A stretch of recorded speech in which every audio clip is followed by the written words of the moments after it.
आज हम बने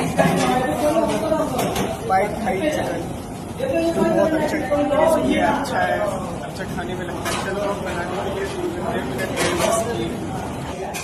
ये आ गया हमारा चिकन। पहले चिकन लेना है और ये रहा थोड़ा अंडा,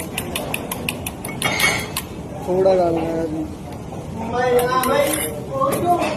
ये अच्छे से मिक्स कर लेना है।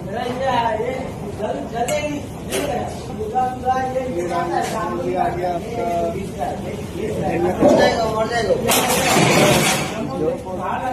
क्या मिर्ची, और इसको अच्छे से मिक्स कर लेते हैं।